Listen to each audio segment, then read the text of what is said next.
सुबह सुबह सास सिर पर सब्जी की टोकरी लेकर अमीरों के मोहल्ले में ले जाकर बाहर रखे उनके झोलों में सब्जी डाल रही है। मालकिन, आपकी सब्जियां मैंने थैली में डाल दी हैं, इस महीने का हिसाब कर दीजिए। आशा, कल जो तुम सब्जी देकर गई थी उसमें 2 टमाटर सड़े थे, देखो आज भी एक आलू सड़ा है, इसको निकाल दो और आज मैं हिसाब कर दूंगी, कल पैसे ले जाना। हाँ हाँ मालकिन, कोई बात नहीं, कल से मैं ध्यान रखूंगी, एक भी सब्जी सड़ी ना जाए। आप इन सड़ी सब्जियों को फेंक देती होंगी, पर मेरी बहू खराब होने वाली सब्जियों का कुछ ना कुछ बना देती है जो खाने में भी बहुत स्वादिष्ट होता है। क्या ही बताऊं अपनी बहू के बारे में, उसके सामने तो शेफ भी फेल है। उस औरत को सब्जी देकर आशा अब दूसरे घरों के बाहर भी जाती है और वहां भी सब्जी देते हुए अपनी बहू के खाने की तारीफ करती है और घर आती है। और कुछ देर बाद जब पूरा परिवार खाने के लिए बैठता है, माँ देखो ना, भाभी ने घर में रखे बासी रोटी को हल्का सा सेका और उसमें खराब हो रहा चुकंदर, खीरा, प्याज और घर में ही दूध की मलाई से क्रीम बनाकर बीटरूट यानी कि चुकंदर का रोटी वाला सैंडविच बनाया है। सिमरन, तुम्हारे पास इतना दिमाग आता कहाँ से है? कैसे कर लेती हो ये सब? अरे हमारी बहू का तो खाना बनाने में जवाब ही नहीं है। घर वालों से अपनी तारीफ सुनकर सिमरन को बहुत अच्छा लगता है। कुछ देर में विनोद नाश्ता करके खेत चला जाता है और दीपक भी सब्जी का ठेला लेकर बाजार जाता है। इसी तरह कुछ दिन बीत जाते हैं और एक दिन सुमित्रा सब्जियां लेने आशा के घर आती है और अपनी बहू की शेखी बघाड़ते हुए कहती है, आशा, तुम तो जानती हो ना, मेरी बहू ने होटल मैनेजमेंट किया है, रोज रोज कुछ ना कुछ हमें अच्छा ही बना कर खिलाती है। हमारे पूरे मोहल्ले में ऐसी कोई नहीं है जो मेरी बहू से अच्छा खाना बना ले। अरे बहन, तुम्हारी बहू ने सीखा है, पर मेरी बहू को तो बिना सीखे ही बहुत कुछ आता है बनाना। अब कभी मेरी बहू कुछ अच्छा खाना बनाएगी तो तुम्हें जरूर दूंगी। आशा की बात सुनकर सुमित्रा का मुंह बन जाता है और वो सब्जियां लेकर घर जाती है। इसी तरह कुछ दिन बीत जाते हैं और एक दिन घर में सिमरन रोटी पिज्जा बनाती है। रोटी को सेक कर उस पर लहसुन की चटनी लगाकर प्याज टमाटर रखकर उसे सेक लेती है और सबको खाने को देती है। अरे वाह भाभी, आज तो आपने पिज्जा बना दिया, वो भी रोटी का, और ये लहसुन की चटनी बहुत अच्छी है। हाँ काजल, लहसुन कुछ टमाटर और प्याज गल रहे हैं तो इसलिए मेरे दिमाग में पिज्जा का ख्याल आया और रखे सामान से ये बना डाला। आज फिर कुछ नया खाने में देख आशा को बहुत अच्छा लगता है। अरे बहू, तेरे हाथों में तो सच में जादू है, तू कुछ भी बनाए वो लाजवाब ही बनता है। ऐसा नहीं है माँ जी, वो तो बस मुझे खाना बनाने का शौक है, इसलिए एक्सपेरिमेंट करती हूँ। इसी तरह सिमरन आए दिन कुछ न कुछ बनाती है। ये आधा किलो के आसपास कुछ तोरई रखी हुई हैं, बासी हो गई हैं, कोई नहीं लेगा, तुम देख लो अगर इसका कुछ बना सको तो। अरे दीपक जी, मुझे आधा किलो तोरी बहुत है, आप आराम से सब्जी बेचने जाइए, दोपहर में आपके लिए इसी का कुछ अच्छा बनाऊंगी। अब दीपक सब्जी बेचने के लिए अपना ठेला लेकर बाजार जाता है। तभी सिमरन तोरई को बारीक काटती है और साथ में रखी हुई सोयाबीन के साथ में चने की दाल मिक्स करके उसके कबाब बना लेती है और उनको स्टीम करके सब्जी बना लेती है।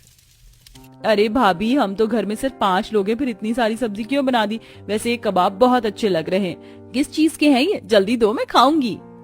हाँ ये लो खाओ। ये तो बहुत टेस्टी है भाभी, वैसे बताओ ना किस सब्जी के हैं ये? उसी सब्जी के जिसे तुम देखना पसंद नहीं करती, तोरई के। क्या सच में? पर टेस्ट वैसा बिल्कुल नहीं है, अगर ऐसी तोरई बनी तो मैं तो रोज खाऊंगी। बहू, ये सब्जी ज्यादा है ना, मैं ये सब्जी कुछ पड़ोसियों के साथ सुमित्रा को भी दे दूंगी ताकि उसे विश्वास हो जाए कि उसकी बहू से भी अच्छा खाना बनाना कोई जानता है। थोड़ी सी सब्जी लेकर आशा सिमरन के साथ पड़ोस की कुछ औरतों को देती है और जहां सुमित्रा सिमरन के हाथों के कबाब खाकर मुंह बनाती है तो वहीं उसकी एक पड़ोसन जब सिमरन के हाथों की कबाब की सब्जी खाती है तो वो आशा से बोलती है, इतने भी कोई खास कबाब नहीं बनाया तुम्हारी बहू ने। सुमित्रा बहन मुझे तो बहुत पसंद आया, इतना अच्छा तो सुमित्रा बहन की बहू भी नहीं बना पाती, जबकि उसने तो पढ़ाई कर रखी है। हाँ की तो है, इसीलिए अच्छा खाना बनाती हूँ मैं, ये मामूली से कबाब मेरे सामने कुछ नहीं है। अच्छा तो ऐसी बात है, तो हमारे गांव में एक शेफ का कंपटीशन होने वाला है जिसमें जीतने वाले को विदेश में जाने का मौका मिलेगा, एक और बड़ी प्रतियोगिता में हिस्सा लेने का और फेमस शेफ बनने का। तो तुम अपना लक आजमाओ और सिमरन को हराकर दिखाओ, ठीक है बहू? उस आदमी की ये बात सुनकर सिमरन और कविता दोनों ही सपने देखने लगती हैं और अगले दिन दोनों इस कंपटीशन में अपना नाम लिखवा लेती हैं और कुछ ही दिनों में प्रतियोगिता शुरू हो जाती है जिसमें सिर्फ उन दोनों ने हिस्सा लिया था। दोनों सामने थीं पर बाकी सब दाएं बाएं कुर्सी लेकर बैठे हुए थे। बहू, मुझे तुझ पर पूरा भरोसा है, तू ही जीतेगी। माँ जी फिक्र मत कीजिए, कॉलेज में मैंने ही होटल मैनेजमेंट में टॉप किया था और यहाँ पर भी मैं ही टॉप आऊंगी। वो गंवार मेरे सामने ज्यादा देर टिक नहीं पाएगी। हमारे सभी कंटेस्टेंट आ चुके हैं और प्रतियोगिता शुरू होती है। पहले राउंड में आप लोगों को आधा किलो मैदा दिया जाएगा और सारा सामान भी। बस आपको 2 डिश बनानी है, बहुत आसान है। तो प्रतियोगिता शुरू की जाती है। इस तरह प्रतियोगिता शुरू की जाती है और सिमरन इस प्रतियोगिता को जीतने के लिए मैदा लेती है और उसमें फूड कलर डालकर जलेबी बनाती है। बाकी बचे मैदे को गूंथकर उसके नूडल्स बनाती है और उसको स्वाद देने के लिए जितने भी मसाले होते हैं वो डाल देती है।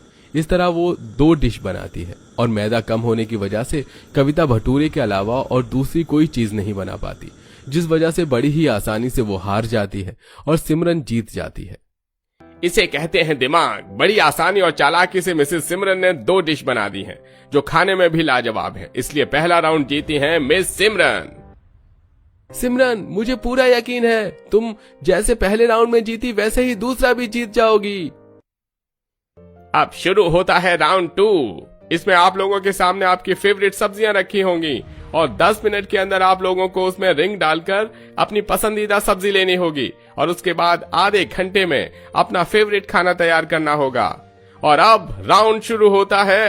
अब आदमी के इतना बोलते ही दूसरा राउंड शुरू हो जाता है और सिमरन बड़े ही आराम से अपनी मनपसंद सब्जियों पर रिंग डालती है।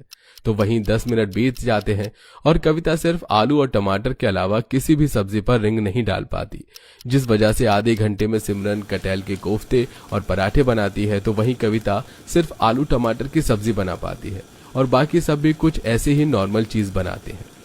तो हमारी विनर हमें मिल चुकी हैं और वो है मिसेस सिमरन, और इन्हें मौका मिलता है विदेश जाने का और अपना नाम चमकाने का। देख रही हो आशा, हमारी बहू जीत गई। अब विदेश जाएगी हमारी बहू। सही कह रहे हैं जी आप, हमारी बहू को हमारी तरह सब्जियां नहीं बेचनी पड़ेंगी। गरीब परिवार की ऐसी बातें सुनकर सुमित्रा को बहुत गुस्सा आता है और वो नाराज होकर वहां से चली जाती है। तो वहीं सिमरन अपने ससुराल वालों के साथ घर आती है और विदेश जाने की तैयारी करती है। माँ जी, मैं आप लोगों का सपना पूरा करके ही वहाँ से आऊंगी। देखना, मैं शेफ का खिताब जीत कर आऊंगी, प्रोफेशनल शेफ बनकर आऊंगी। इतना बोलकर न सिर्फ सिमरन बल्कि अपने ससुराल वालों के सपने लेकर वो विदेश जाती है और पूरा गांव अपने घर में टीवी में सिमरन को देखते हैं, जो एक के बाद एक सारे राउंड क्लियर करती जा रही थी। आशा बहन, देख रही हूँ मैं तुम्हारी बहू को टीवी पर। देखना, सिमरन बहू ही जीत कर आएगी। भगवान करे तुम्हारे मुंह में दही शक्कर हो। सभी लोगों की बात सुनकर आशा की आशा और भी बढ़ जाती है और कुछ ही दिनों में मिसेज शेफ का फाइनल होता है, जहां टीवी पर सब अपनी नजरें गड़ाकर देखते हैं और कुछ ही देर में अनाउंस किया जाता है कि सिमरन जीत गई है और सबकी आंखों में आंसू आ जाते हैं। अब सब सिमरन को टीवी में शेफ के कोट और ट्रॉफी को उठाते हुए देखते हैं। कुछ दिनों के बाद वो शेफ के कोट में घर आती है, जहां वो देखती है कि गांव वालों ने मिलकर उसके स्वागत के लिए बैंड बाजे और फूलों का इंतजाम किया है। उसके आते ही सभी गांव वाले उसे शेफ की टोपी पहनाते हैं। हमें गर्व है बहू तुम पर। हमारे गांव की सब्जी बेचने वाली सास की बहू शेफ बनकर गांव लौटी है। गांव वालों का प्यार देख सिमरन की आंखों में आंसू आ जाते हैं, जिसके बाद वो जीती हुई रकम से अपने गांव में ही रेस्टोरेंट चालू करती है और बड़े ही कम दामों पर गांव वालों को उनकी फरमाइश की डिश बनाकर देती है। अब वो कंपटीशन जीतने के बाद फेमस हो चुकी थी, तो एक न्यूज चैनल ने उन्हें अपने स्टूडियो बुलाकर सास बहू का इंटरव्यू लिया। माता जी, आप सब्जी बेचती हैं और आपकी बहू आज इतनी बड़ी शेफ बन गई है, क्या कहना है आपका? मैं इतनी खुश हूँ कि मैं बता नहीं सकती। मेरी बहू ने वो कर दिखाया जिसकी किसी को उम्मीद नहीं थी। काबिलियत इसमें बहुत है, मैं ये जानती थी। वैसे हमने सुना है सिमरन जी, आपकी सास का बहुत बड़ा हाथ है आपको फेमस शेफ बनाने में। जी बिल्कुल, मेरी सासू माँ ने मुझ पर विश्वास दिखाया। इनके विश्वास और जिद की वजह से मैं ये मुकाम हासिल कर पाई हूँ। मेरी सासू माँ बेस्ट हैं। वैसे मानना पड़ेगा माँ जी, अगर आप जैसी सास हो तो बहुएं शादी के बाद भी अपनी पहचान बना सकती हैं। जी बिल्कुल, वैसे आज आपने हमें बुलाया, आपका शुक्रिया। इसीलिए मैं आप सबके लिए अपने हाथों का बना खाना लाई हूँ। ले आऊं? हाँ बिल्कुल, नेकी और पूछ पूछ। अब सिमरन अपना बड़ा टिफिन बॉक्स लेकर आती है और खोलती है।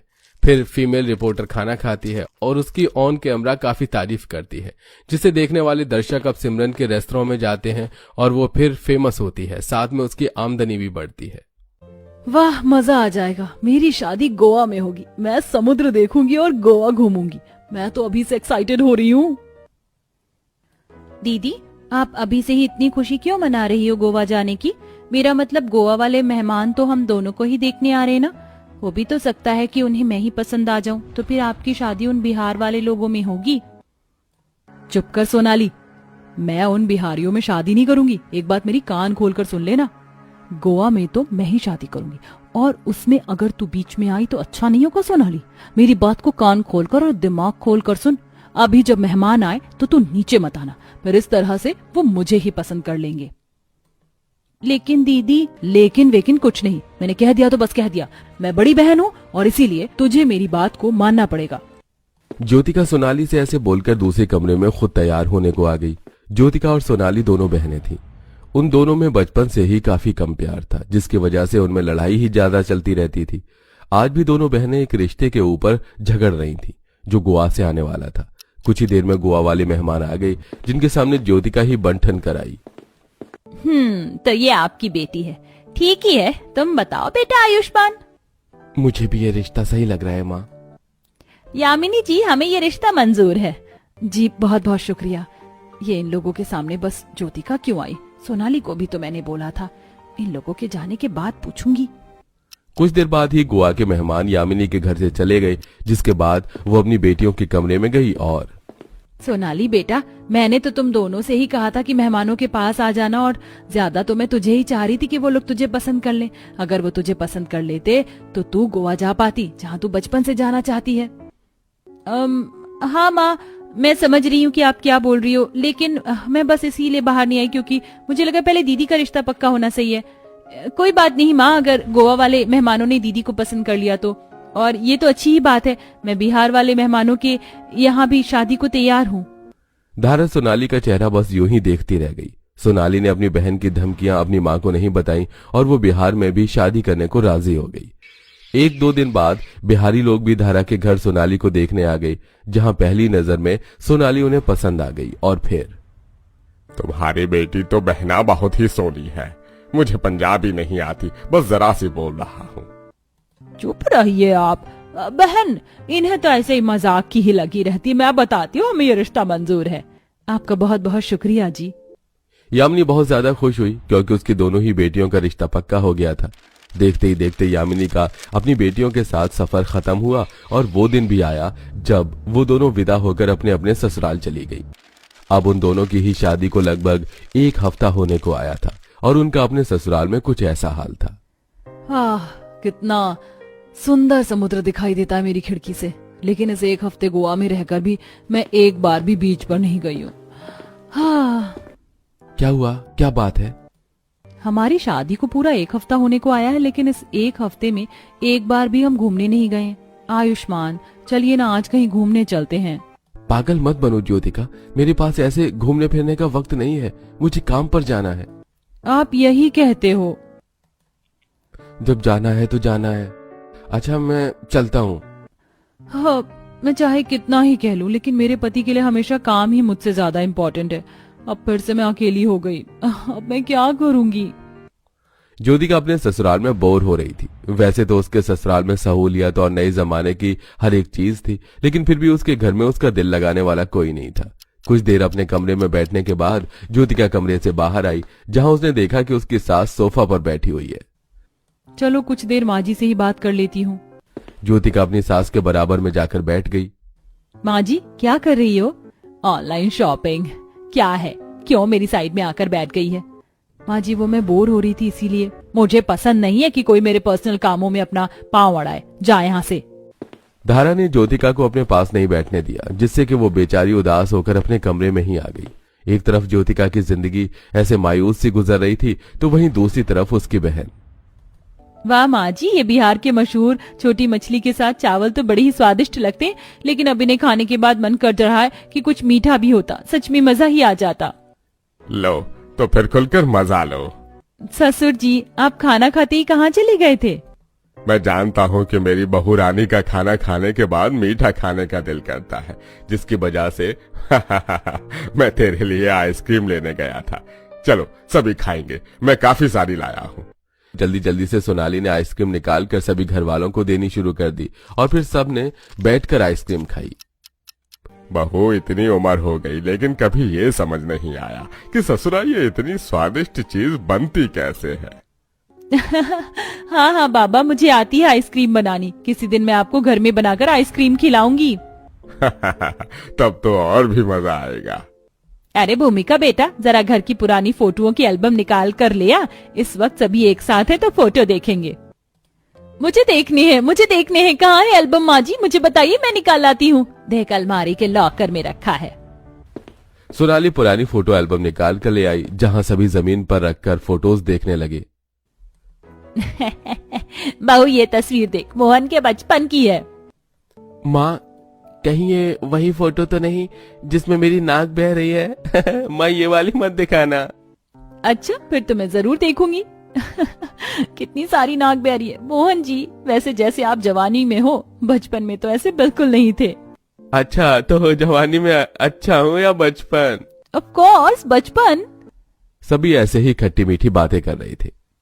देख बहू, ये मेरी जवानी की तस्वीर है। ये तस्वीर मेरी पहली रसोई पर मेरी जेठानी ने खींची थी। हाँ माँ, आप कितनी सुंदर हो, और बाबा को तो देखो कितने अच्छे लग रहे हैं।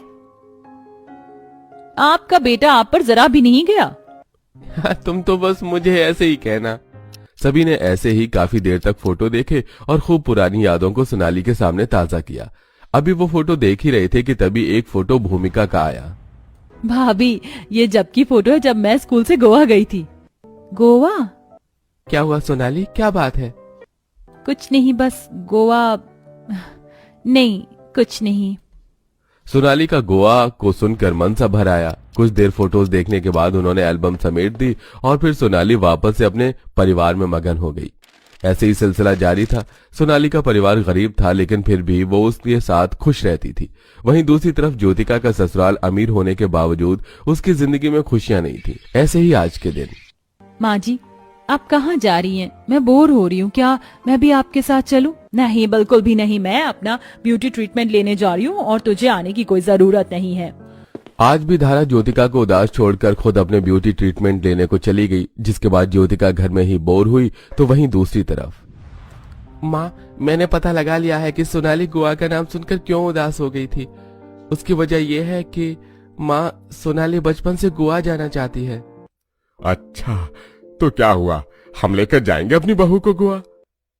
मैं भी यही सोच रहा था माँ। मैं आज से ही अपने काम के घंटे बढ़ा रहा हूँ।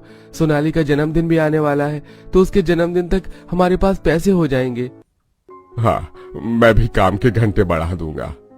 ऐसा है तो मुझे भी थोड़ी मछली लाकर दे देना, मैं मछली बेच लूंगी। और मैं बच्चों को घर में ही ट्यूशन दे दूंगी, तो उससे हमें काफी प्रॉफिट होगा और हम सभी गोवा जा पाएंगे। पूरे परिवार ने सिर्फ सोनाली के लिए आपस में कामों को बांट लिया। बस फिर क्या, अगले ही दिन से उन सभी ने ही काम करना शुरू कर दिया, जिससे कि उनके काफी पैसे जुड़ गए। और फिर उन लोगों ने सोनाली को गोवा जाने का सरप्राइज दिया। हम सच में गोवा जा रहे हैं? तो ये इतनी मेहनत आप लोग मेरे लिए कर रहे थे? सोनाली अपने परिवार का प्यार देखकर इमोशनल हो गई। अगले ही दिन वो लोग गोवा के लिए निकल गए और वहाँ उन्होंने काफी मजे किए। आज वो सभी एक समुद्र के किनारे आए हुए थे कि तभी, हाँ, दुनिया भर से टूरिस्ट गोवा देखने आते हैं और देखकर चले जाते हैं, और यहाँ मैं हूँ जो गोवा में रहते हुए भी आज तक अपने घर के पास वाले समुद्र किनारे भी नहीं गई हूँ। अरे ये क्या, ये तो मुझे देखने से सोनाली लग रही है, लेकिन उसकी शादी तो बिहार में हुई थी। वो भला यहाँ कैसे हो सकती है? हे भगवान, मेरा तो दिमाग ही काम नहीं कर रहा है। जाकर देखती हूँ। ज्योतिका को खिड़की से सोनाली का परिवार नजर आया, जिसको देखकर ज्योतिका खुद को रोक नहीं पाई और वो बाहर आकर देखने लगी। मेरा शक सही था, ये सोनाली ही है। हाँ बाबा। अरे ज्योतिका दीदी, आप? हाँ मैं। तू बता, तू गोवा में कैसे? अब मैं क्या ही बताऊं दीदी, मेरे गरीब ससुराल वालों ने मुझे मेरे जन्मदिन का ये तोहफा दिया, मुझे गोवा ले आए। मैंने बहुत सारी जगह तो घूम भी ली है। सोनाली की बात सुनकर ज्योतिका यूं ही रह गई। अब उसे एहसास हो रहा था कि उसकी बुराई ने उसे कहां लाकर छोड़ दिया था। अब ज्योतिका बस पछतावा ही कर सकती थी।